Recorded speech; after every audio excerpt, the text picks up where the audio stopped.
Hello, this is Daryl Ehrlich with the Billings Gazette, and this is Vietnam Voices, our series asking men and women who were in Vietnam to tell us a little bit about what they did and what it was like. It's September 17th, 2015. It's about 4 o'clock in the afternoon, and I'm joined today by Greg Childs. Greg, thanks so much for being here, and thanks so much for sharing your experiences. Greg was in the United States Air Force, and he's got a special. He's done something special, and I'm not gonna steal his thunder. But let's talk about it. You go into the U.S. Air Force in 1963 off the ROTC program, but I want to jump back a little even before that. What were you doing before 1963? Where'd you grow up? What were you kind of thinking about doing? Probably my first memories were right here in Laurel, Montana. And I guess I was always fascinated with airplanes. I remember one birthday I was given a pair of goggles. And I went out and stood in the street and faced the wind, and we lived on a gravel road. And I remember saying that, came home and told my mom and dad I was going to be a pirate when I grew up. So, I've always liked airplanes, went to grade school in Laurel. We moved then, my father's a railroad man, we moved on to North Dakota, where I went to high school. And then I attended North Dakota State University in Fargo. And in those days, ROTC was a requirement for the first 2 years. I passed the test for an officer qualification and went into advanced ROTC and passed all the tests to become a pilot. Okay. So I went to the Air Force Flight School in Lubbock, Texas. Okay. Now, in '63, Vietnam, we had a few advisors there, but we didn't. As one of the vets told me who enlisted in 1964, I couldn't find Vietnam on the map. How did you imagine your career in the Air Force going in 1963? I certainly did not expect to be sent to a combat theater, and I was quite surprised in the fall of '65 when my wing was rotated into the Philippines to stage into Vietnam on a rotational basis. Okay. Let's talk about training for a pilot. What's involved? We've talked with a lot of people in this series. We've talked to people in artillery, infantry, Marines, riverboats. We've done a lot of different. Let's talk about the training for a pilot, because this is no small feat. It was a 13-month course, and it was exceptionally intensive. We had the first 60 days, as I recall, was called pre-flight. And then we went into primary training, which was in the little T-37 twin-engine jet. And I remember the first time I looked in the cockpit of that twin-engine jet and said, "Oh, my goodness, what have I gotten into?" Did you? Why? It was amazing, all the switches and dials and instruments in that.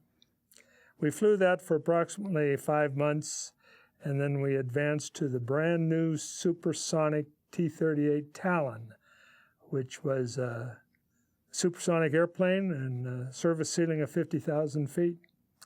So it was a real hot rod. Right. And they were brand new, and I remember getting in one that had only been on the base for days, and one of the flight instructors had flown it, and had only flown by that one flight instructor, and I sat in that airplane and looked around, and I said, "My God, this is like a brand new car. It smelled new." Huh. And I was the first student to fly it.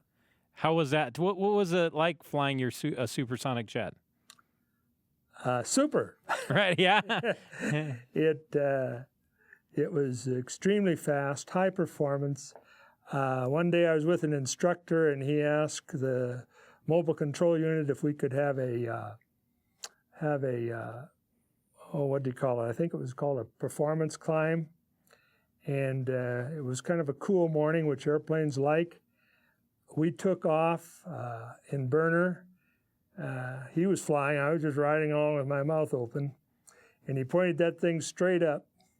And at 24,000 feet, he rolled off in the wing and the runway was exactly below us. That Huh. airplane had climbed to 24,000 feet straight up. Wow. It was pretty high performance. What's that feeling like, going straight up fast, 24,000 feet? I would imagine most of the blood is in your feet. Nothing like a Carnival ride.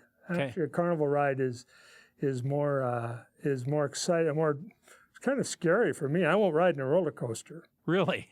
And it has to do with when you're in a jet cockpit, you're in a very familiar place, and you have walls around you, and you feel very secure in an airplane. Where a roller coaster, you're out there all by yourself. I don't like that. This is good. This is good. So you learn how to fly. So they qualify. So you go to T-37, then T-38. That's correct. And then it's a matter of getting qualified and just flight hours. Is it a lot of flying? What is the training? Or Well, you start off with an instructor, okay. and to shed a little light on how novice I was to flying. My first instructor, we called it the dollar ride because you didn't have to do anything. It was like you paid $1 for the old barnstormer days. And we took off, and we were climbing out at about 250 knots, which was pretty slow for a jet airplane. And I looked over at my instructor and said, "Golly, Lieutenant, these clouds really go fast up here." And I remember him closing his eyes and saying, "This is going to be a long year, Giles." Did you have the same instructor the whole time? Is that No. right? But I probably had a series of 4 or 5 instructors. This is going to be a was long a matter year. of they would get orders to move on to some other position or another job, or And then the 37 instructors were different than the 38 instructors. That is funny. So you knew. Was it a long year? It was stressful. Yeah. We had to learn. There was 12 steps to ejection in a T-37, and we had to stand at attention and repeat those 12 sentences verbatim in front of the classroom. And you never knew when you were going to have to be asked to say that. And then that was just ejection. There were probably a dozen critical items that we had to know verbatim and repeat them exactly. There wasn't any and, ahs, or ors. Maybe it was verbatim. So it was very intense, very intense. Right. A lot of in-classroom study? About half of it was in classroom, and the rest was in the cockpit. Mm-hmm. What did you fly in? Was there any flying in high school? Any flying in college at North Dakota State? Is there anything, or when was your first real trip in a plane in a flying it more than like a passenger setting? There's kind of 2 parts to that I would like to tell. As far as my first trip. My first time in an airplane was right here in Billings on runway 26. I sat in my daddy's lap. He rented an airplane and a pilot, and we flew out over Laurel. And I came back some 35 years later and landed a Boeing 727 as aircraft commander on the same runway. So that was kind of a giant circle. Yeah. Yeah. So after you learn on the 37 and 38, then what? Well, then the Pentagon comes down with assignments as to they need so many pilots for fighters, and they need so many pilots for transport. That could be Strategic Air Command, B-52. They may need B-52 pilots. So there's always 1 or 2 fighters, and there's always 1 or 2 B-52s that most of the guys didn't want to fly. Why? That was Strategic Air Command. Promotions were very slow. The missions were extremely boring, just flying along. Certainly flying the airplane was certainly challenging, but not, it wasn't very interesting where you're going to go. You just go out and spend hours and hours boring holes in the sky. You ask about...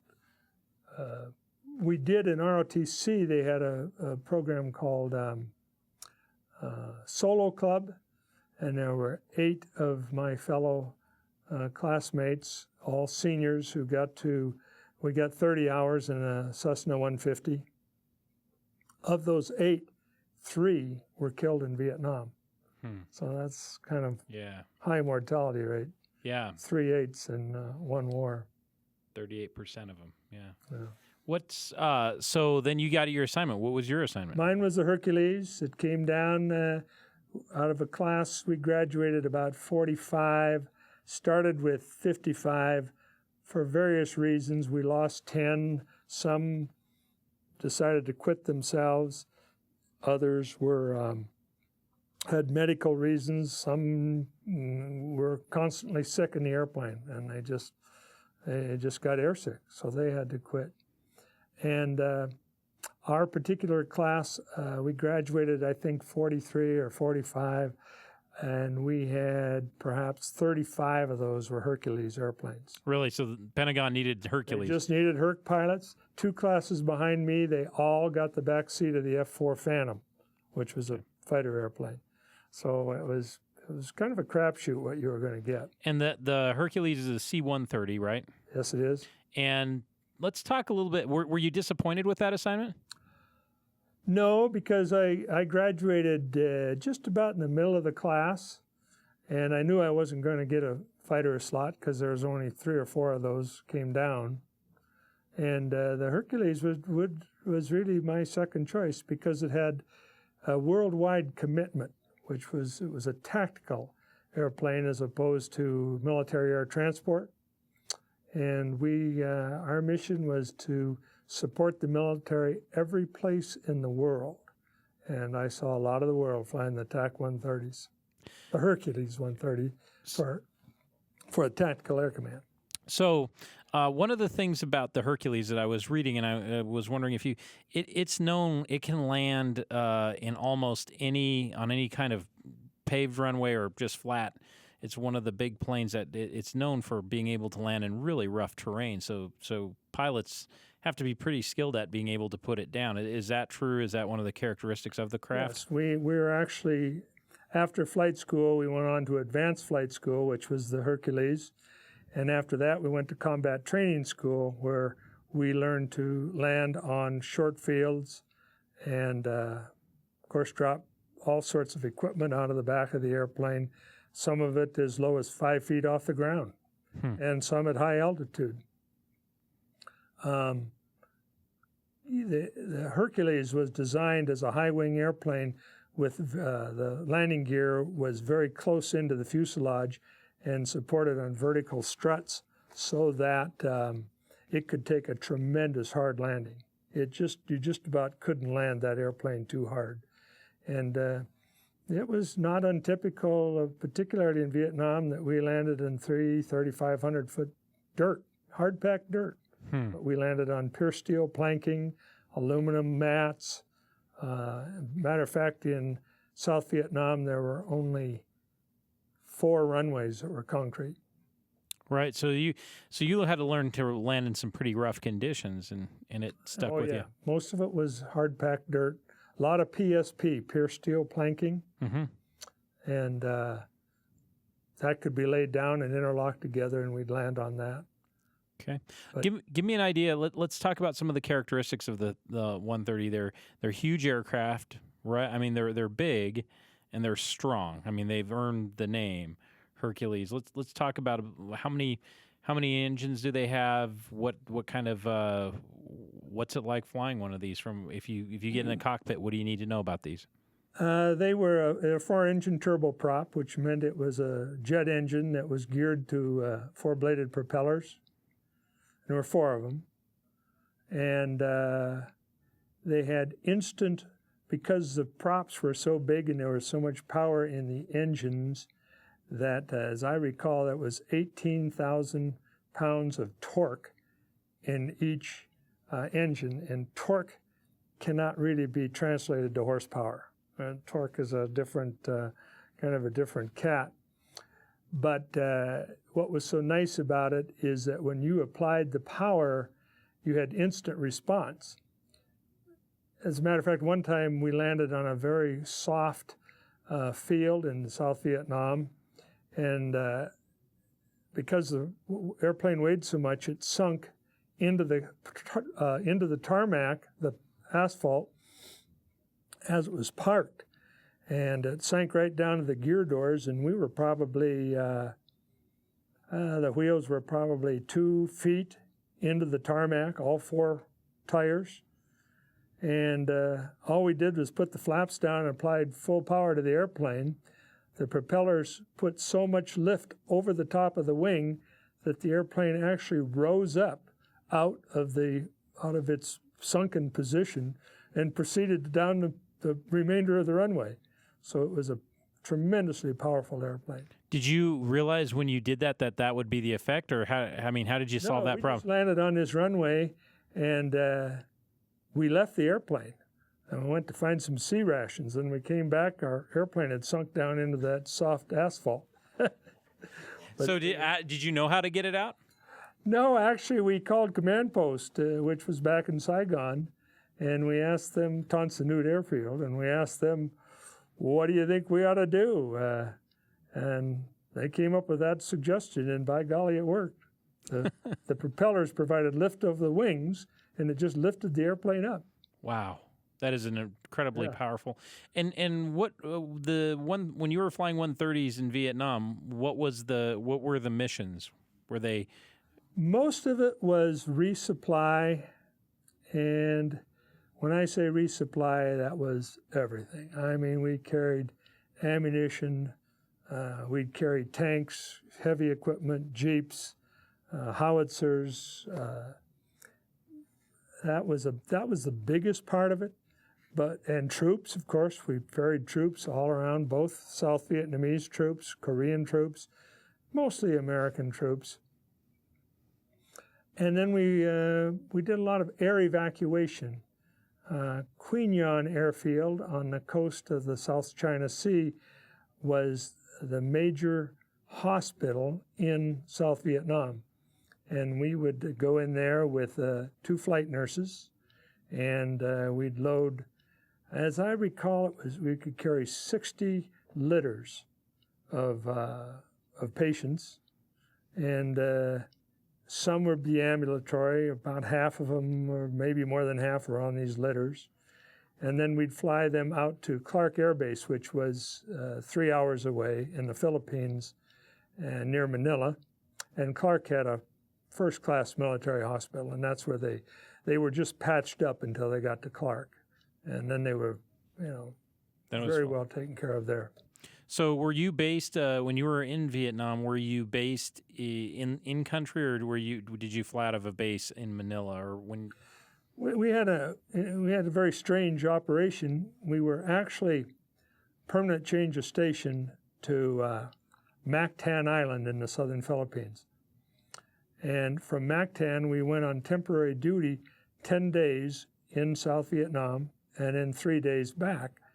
And that was necessary because the maintenance on the airplanes could not be performed, other than just short-term critical maintenance, could not be performed in Vietnam.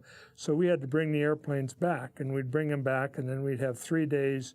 Supposedly it was like R&R, but actually you ended up doing duty officer and local flying, and then we'd go back in for 10 days.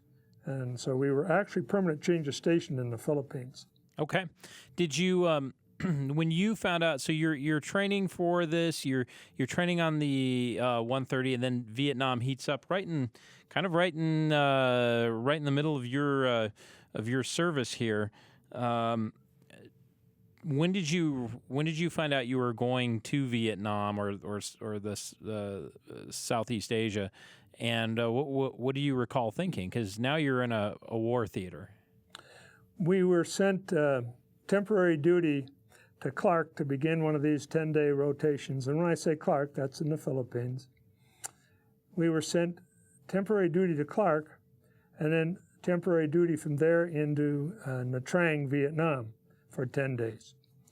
And we did that in September of 65, and we were supposed to be gone 60 days. At the end of 60 days, they said, not only are we extending you for another 30 days? So that would make 90 days in 65. They said, you're going home for Christmas. In February, you're coming back for another 13 months. So that's when I spent all of 66 and part of 67. And then again in 68, I went back for another 90 days in temporary duty. What? So you're flying all kinds of missions, from resupply to We did everything. Airdrops. Most of it was supplying, from one runway to another. We would take goods offloaded in Da Nang, Quy Nhon, which was on the coast, and Saigon, which was Tan Son Nhut Airfield. And most of it was offloaded by landing and simply offloading. However, we also did airdrops. We did high altitude, low altitude, and we did airdrops at 10 feet. And these were called LAPES, L-A-P-E-S, low altitude parachute extraction. And we'd fly across the drop zone at, as I recall, it was 10 feet above the ground, and there was a boom hung off the back of the airplane with a microphone attached to it. That microphone was transmitted to our headsets, and when we could hear that bouncing on the ground, we knew we were just 10 feet above the ground. At that point, the navigator would say red light or green light, red light, green light, and at green light, I punched the extraction chute, and it would drop out of the back, and it would pull the pilot chute, and it would pull a big extraction chute out, and that would blossom, and it would offload that cargo on a pallet, and it would just thump it on the runway. So it was only dropping 10 feet, but mind you, we're going about 150 miles an hour at the time. Wow. One time we carried an elephant.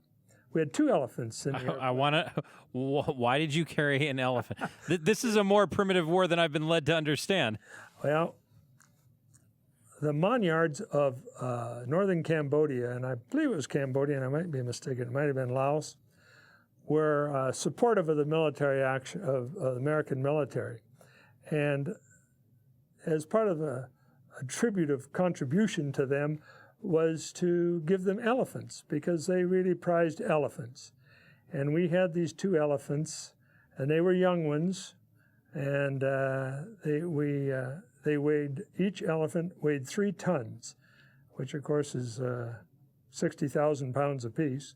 And they were chained to the floor of the airplane by one leg with a chain, and each of them had a handler. Well, one of these elephants came loose during flight. Well, you can imagine in an airplane when this 3 to 4 ton elephant was walking from the front of the airplane to the back of the airplane.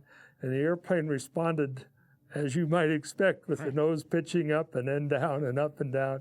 Wow. We were very happy to get that on the ground when that, with that. How did you, that's quite the weight shift.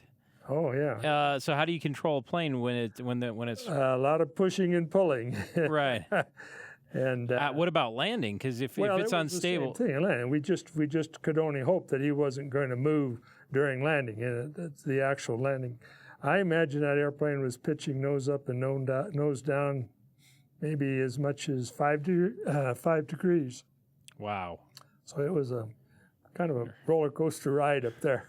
So you had another rule: no more elephants on board. We only did that once.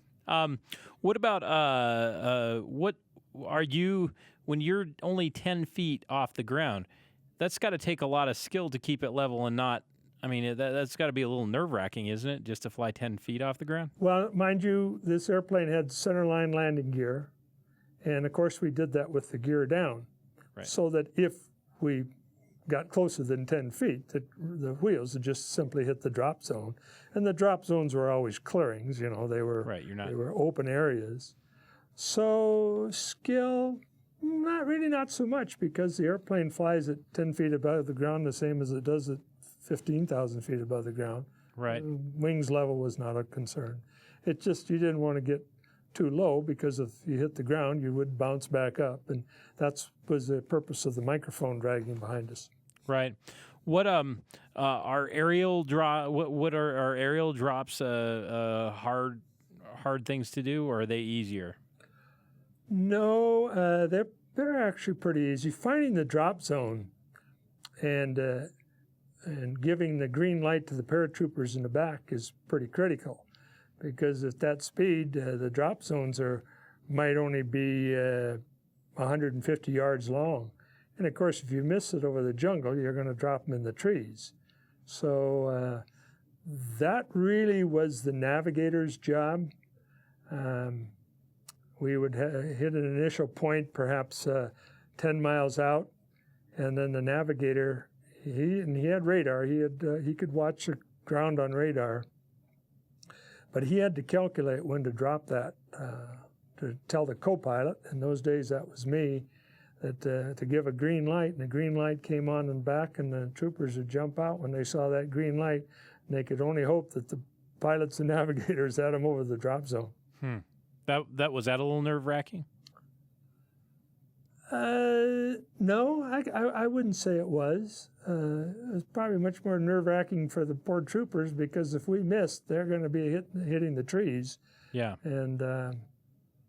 And we did that fairly high. That was the low altitude paradrops for troops was at 800 feet, and that gave them one swing and they hit the ground. They'd open that chute, one swing, and they were down.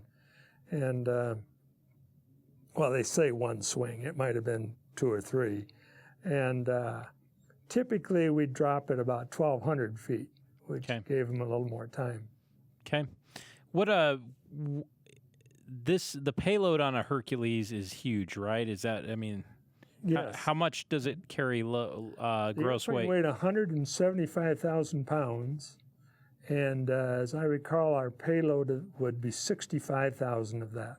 Okay. So it carried quite a bit. Yeah, that's a lot. What's hard?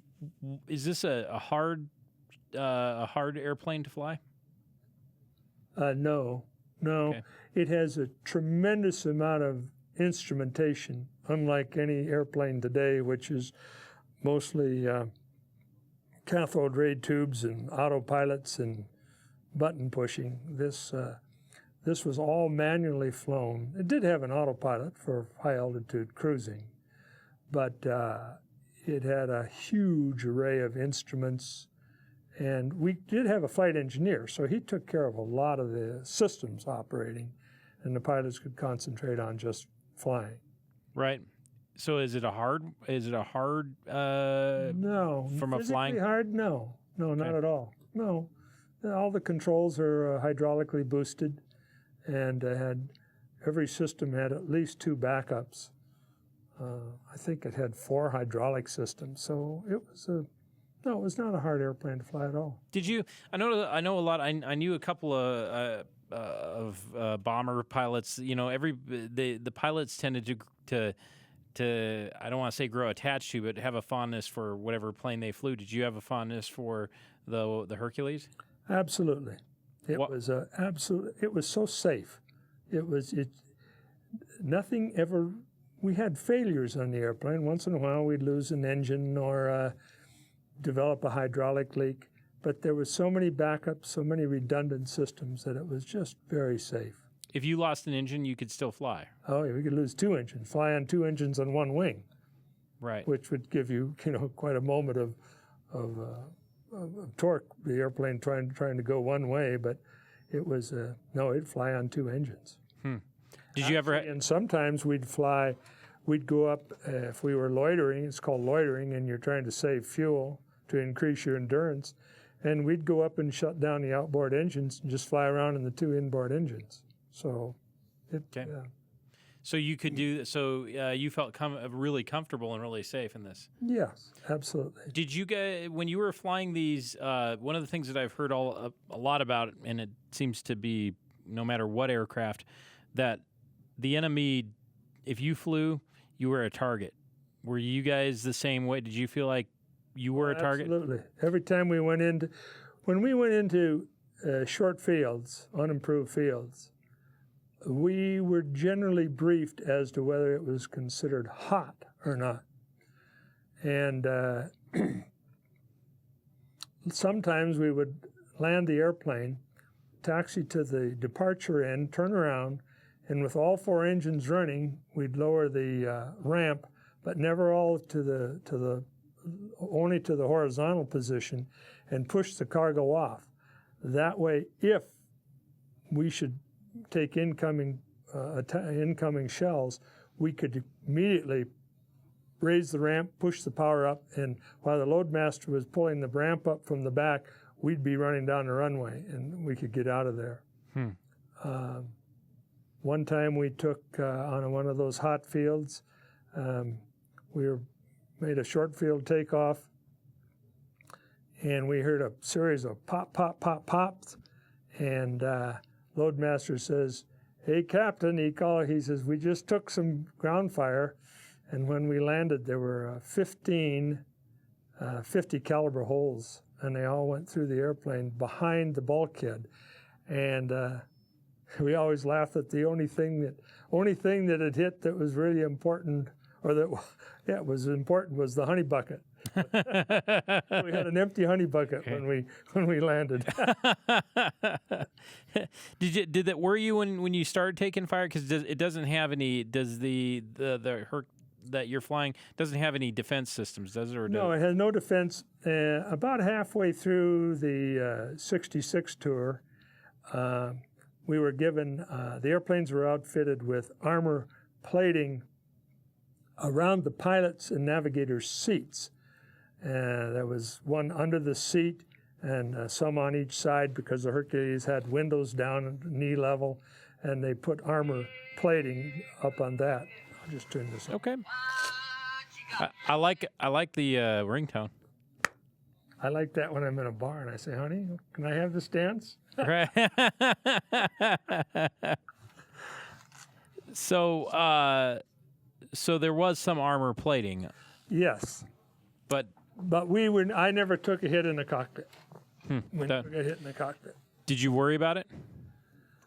Well, yeah, every time you went into a hot field, sure, because Charlie was down there and he might just shoot a rifle at you. But, a rifle would go through that plexiglass. Right. Did you, what is Vietnam a hard country to fly in?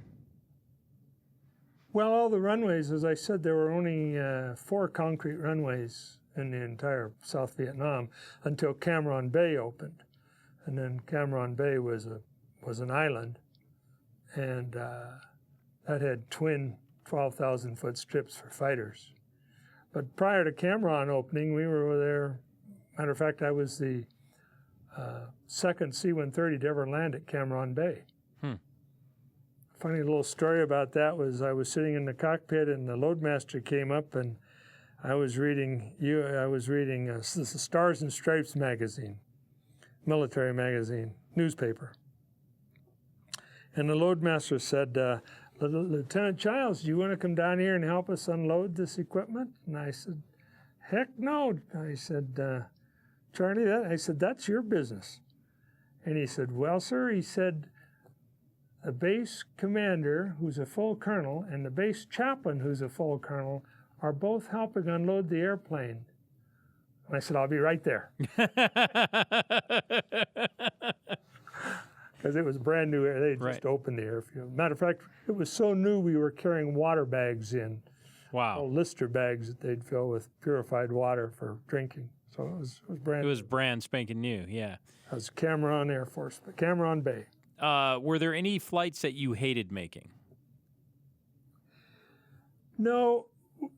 What would happen is we'd go in, and our first flight departure was usually at 10 o'clock at night, and they were 13-hour crew days, or was it 12-hour crew days? And they would rotate. Every departure would be 1 hour later, so at the end of 10 days, you were actually taking off at 9 o'clock in the morning. And nobody liked to fly at night. To go out at 11 o'clock at night and stay awake and fly around and land in the dark it was always nicer to fly during daytime. Did you have to do some of the short landings at night? We did, yeah.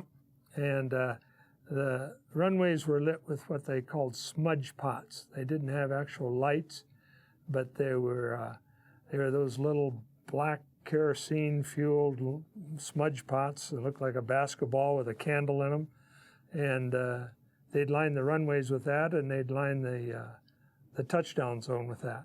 Okay. And that's how you had to land. that's how we landed. So a lot of visual. No, And no, there was no runway lights. It was just landing lights on the airplane, and yeah, that was nobody liked to fly at night. What was your scariest memory in a C-130? Well, the closest I came to my demise, I wasn't in the airplane.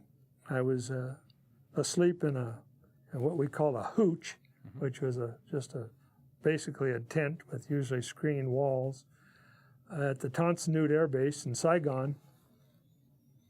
And I was near this particular hooch was near the fuel dump. And in the middle of the night, this fuel dump went up in flames. Huge explosion. I was probably 200 yards away. And then the word came down that the Viet Cong were overrunning the base. So I ran across the pure steel planking towards a sandbag revetment that was for the F-106 fighters. And that was the nearest shelter I knew of. And all I had on was my Bermuda shorts and my pistol, and I did have my combat boots on. And as I was running across the PSP, I heard a whish and a thunk. Well, I don't know what that was, but I made this sandbag revetment and got in there with all the airmen, the maintenance people, and the next morning we were touring the base and looking at all the airplanes that were blown up and damaged, and they had overrun the base. But it was a hit and run. It was not, they didn't intend to try to take over the base. They came in to destroy airplanes and the fuel dump, the POL dump. There was a knot of people out behind this 106 revetment sandbag area. And I asked somebody, what's that? And what are those guys doing? And they said, well, that's a demolition squad. And what had happened, and that was the exact path that I had run across the night before, is a mortar is detonated by a button on its nose. And that button had stuck in the hole of the PSP, and the mortar was still there. It had not ignited.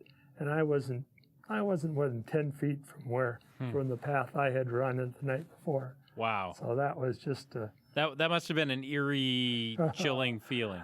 That was as close as I came, I think. That and the 50 caliber shots, but they only hit the back of the airplane. So right. Is there? So you flew the 130s all three. I mean, after advanced flight training, this is what. It's the only thing I flew. The Hercules. Did you?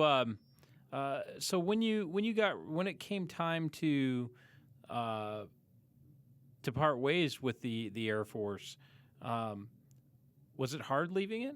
Was it hard leaving the 130s? No, not the 130. I had my eyes on an airline job, which I did secure. And an interesting thing, there was a kind of an elderly major who'd been passed over for a lieutenant colonel a few times, and he was supposed to be the squadron motivation officer. And just before I left, his job was to get me to stay in the Air Force for a longer period of time, and I knew I was just going back for Canada to be cannon fodder during Vietnam. And I remember him saying, "Are you sure you want to get out, Mr. Childs?" He said, if you go to the airlines, you're going to have to fly in the back seat as a flight engineer for a couple of years before you even get to be a co-pilot. I said, "Do you really want to do that?" And I said, well, that was my career decision, that I wanted to move on to the airlines. And he thought for a minute, he looked around, make sure nobody was listening, and he said, "Good choice." That was the motivation officer. So he motivated you, but not the way the Air Force would have. When you're flying in Vietnam, what does it look like? From a bird's eye view, from a pilot's view, what does Vietnam look like? It's mostly trees, just about all trees. Very few rivers of any size. They're in the northwest section. It's called the Highlands, and Pleiku is up probably at 3,500 feet. And Pleiku, you could think you were on a wheat field up in Montana in Pleiku, but for most of it, it was just solid trees, except for the Mekong River. That was the only. There are no lakes or anything, and as you go further north, there's more and more. They call them mountains. We'd call them hills here in Montana. Yeah. What was your favorite part about being a 130 pilot? I mean, what did you enjoy most? Well, it certainly wasn't Vietnam. Sure. But we had some wonderful temporary duty assignments in Europe, and probably the one I was most fond of was to the Canal Zone in Panama, and we got to go on 10-day embassy runs. And during those embassy runs, we would fly from one capital in South America to another capital, and we'd oftentimes carry embassy personnel, but we'd carry coffee out of Brazil and beef out of Argentina, and we'd just carry things around. And that was absolutely wonderful because I think I only missed 3 capitals in South America. So that was all peacetime flying. I remember flying through the Andes Mountains. We were at 24,000 feet, and I could look out and see the mountain peaks above us at 24,000 feet. Wow. That's amazing. And did you, are you flying your own plane? Is this the plane that you flew in Vietnam, or is it different? No, we had, I went through a series of 2 different airplanes, the B models and the E models. And you would fly the same airplane at different times, but you were never assigned to a particular airplane. You were assigned to a crew, and that crew would change, probably every 6 months. Somebody would be rotated out, and you'd get a new flight engineer, or maybe your flight engineer was sick, or your navigator was sick or something, so you might have different crew members, but you had one basic crew you flew with. Yeah. When you got the orders for Vietnam, and when you're over in Vietnam, is that a scary thing? Do you think, I mean, how much does being in a war zone weigh on your mind? The first time I went was a temporary duty, and it was pretty exciting because it was it was a completely different country and a different mission, and I was only 24 years old or 25 at the time. So when I got my orders for the 13-month tour I went on, it mostly involved, the hardship was leaving my wife and children at home. Yeah. Knowing I was going to be gone for 13 months. How did you, let's talk about that. There's some that I've interviewed that have had a wife, but never children. How do you do that for 13 months? So I've got 2 young children myself. I think about that. That's pretty tough. Well, it was.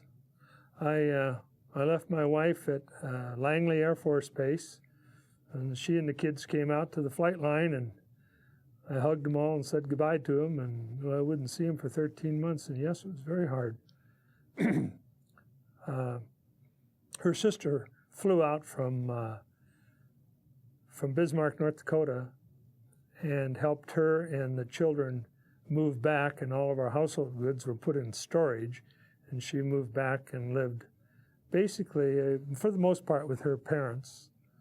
And in those days, there was no oral communication. Everything was just by letters. Yeah, no FaceTime, no texting. No. So did you do a lot of that? Yeah. Did you do a lot of letter writing, or what was it? Yeah. And fortunately, my mother kept every letter that I wrote, as a mother would, knowing that may be the last letter, and she kept them all. And at her passing here a couple years ago, just before she passed away, she gave them all to me, and she had them all tied up in a ribbon, and there were probably 40 letters. And I sat down one day and read them all. And interesting, most of what I talked about was the children, how I miss my kids. Yeah. That So you didn't talk a lot about what you were doing, or Oh, I'd say something about, we were, matter of fact, I think I brought a picture in where I'm sitting writing a letter home, and not too much, no. yeah. What do you miss about you're from North Dakota's home, Montana's home. What do you miss most about home when you're over there? Well, I miss my children. Yeah. It was the children for me, even more so than my wife at the time. I really missed those two little kids. Yeah. That was the big hurt. Yeah. And then of course you start counting the days until your 13 months are up. Yeah. Yeah. Did you ever think that you may not get out of there? No, I can't say that was not a. Of course, everybody leaves a will and a power of attorney, but that was not a major consideration. No. Right. One of the things that I've heard a lot about Vietnam, and it's different because I've heard a lot about rainy seasons. I've heard a lot about the weather over there. And if there's one thing that I know about pilots, they're very cognizant, more than any group of other class of people, about weather. What was the weather like there flying? There was a lot of clouds. Okay. And we had no radar separation like the airliners in America and Europe have, where they can actually paint your airplane and know exactly what altitude you're at and what crossing traffic is. We flew hemispherical separation, meaning that if you flew south, you flew at an odd altitude, and if you flew north, you flew at an even altitude, and if you flew west, you flew at an odd altitude plus 500 feet, and flew east, so every time you came out of a cloud, you didn't know what you were going to see. Wow. And we tried not to fly in clouds, but sometimes you couldn't help it. And when you came out, of course, if you're in a cloud and you hit another airplane, it's all over. Right. There is no thinking about it. But boy, to come out of a cloud and see an airplane coming at you that really made you sit up and take notice when you busted out of a cloud. And how did that happen? No, there were very few mid-airs. But it still got a scare. The fighters were mostly, they were pretty well controlled by ground-controlled intercept, and they were more or less under radar control where they could detect other airplanes. And then we knew if there was a air attack going on in a particular area, we were briefed of that before we left, and we would skirt that area. But most of that went on at lower altitudes. Yeah. The 130? What altitude did you fly at most of the time for? Typically, we were between 18 and 22,000 feet if we were going long range. That is, going across the Pacific or between the Philippines and Thailand, or Philippines and South Vietnam, but when we were in country carrying troops around and cargo, I think most of it was right around 10,000 feet, between 8 and 12,000 feet. Okay. Took too long to get to 18,000 feet just to start back down. So yeah, right, because it's not a big country, so yeah. No, our missions were typically 45 minutes. And how many? Sometimes we'd fly 10 or 12. We call them sorties. Every time we took off and landing, that was a sortie. Okay. And we flew so many of those that I actually acquired the air medal with 4 oak leaf clusters, because every 100 missions you got an oak leaf cluster. Every 100 sorties. Well, it was kind of designed for fighter pilots. Right, because you could. How many a day could you do? How many sorties? If we were on a what they called a shuttle, where we were trying to make a maximum impact of delivering cargo to a particular runway, we might make 10 sorties a day to between, say, Da Nang and Tui Hua South. We just back and forth and back and forth. And But lots of times there'd only be two. And if we flew air evacs, it was only one. We'd fly into Queen Yan, load up the air evac, and take them to Clark. So I had 2 flights. Right. Did you, so how did, you got that job in the airlines, the one after you separated. What did you go on and do? Tell me about your career in the airlines. What did you fly? What did you do? I went to work for the old Western Airlines. Their slogan was the only way to fly. And flew in and out of Billings a lot. I started in 1968 on the Lockheed Electra. That was a 4-engine turboprop. Same engines as the Hercules had. And I flew out of Seattle to Anchorage as the flight engineer. And then I was promoted to co-pilot for a very brief time when Western sold the Electras and moved into all jet. And then I went on as a co-pilot on the Boeing 737. I started that in 72. And then I was either the pilot or the aircraft commander, the captain, from then until I retired. Okay. On 737s, or did you fly different? 727. 727? Called the 727 the old Studebaker. Okay, why? And I loved that as much as I loved the... Oh, just because it was so old-fashioned compared to the glass cockpits and all the heads-up display, and it was all hand flying, you know. We had autopilot for high-altitude cruising, but other than that, all the approaches were done manually. It was a stick and rudder airplane. Huh. And did your time flying in the Air Force? I mean, obviously, it had to prepare you for what you were going to do, but did it prepare you well? Oh yes. Without doubt. You bet. I was by the time I got in the airlines, I had to start as a flight engineer for 3 years. And I didn't get to fly at that time. But it didn't take long at all to check out as a co-pilot on a pure jet from leaving that Hercules. It was, very well prepared. Was it hard for those 3 years not flying, not being in the... Oh, no, I think I was still kind of mesmerized by being an airline pilot, so it didn't really make a whole lot of difference whether I was the co-pilot or the captain, you know. Everybody wants to be the captain, and promotions are very slow at Western Airlines. I didn't make captain for, I think it was 15 years before I got to be captain. It's all done on seniority. Okay. And so you got to fly in and out of Billings a lot. Was that tell me about that. Was that a thrill, getting to fly where you had first flown? Oh, sure. Oh, yeah. Is Billings a hard airport to fly into? When the wind's blowing, the wind, it's kind of gusty coming over the rims. You have to be aware that you can hit downdrafts, so you don't try to land very short in Billings.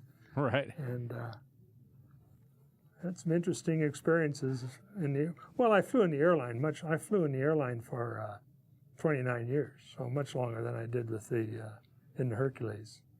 Right. But when you look back at Vietnam today, and you've had in certain respects more than 50 years ago this month, you said. Yes.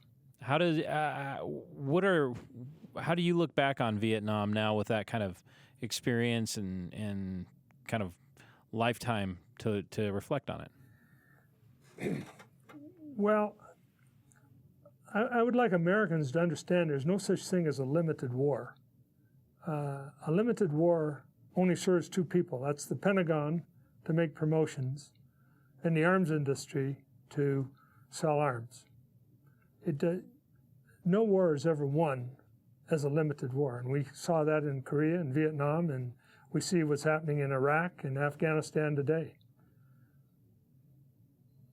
If America feels we should go to war, it should only be total war. We destroy the enemy. Because if you don't destroy the enemy, all you're doing is spilling American blood. That's the only thing you're doing, making enemies. Yeah. Yeah. What do you want people to remember? You know, one of the reasons I'm doing this, and I think it's a good thing to do, not only to preserve it for today, but it's a better thing to do to preserve it for tomorrow, when people can look back and when they go to read about the Vietnam War, they can hear about it from people who are actually over there and experienced it, not just read it from a textbook. Would you want those people in the future, when maybe you and I are no longer here to remember and to think about it? You mean just about the Vietnam War? Yeah, just about the Vietnam War from someone. What do you want them to remember about it as someone who was over there and saw it? Well, pretty much was a waste of American lives because we were trying to conduct a war by, that is, the administrations were conducting a war by proxy. They were just sending troops over there and thought they could throw enough troops in to gain something, and at the same time, they were very restrictive of what really could be done to win the war. That war could have been ended in 90 days.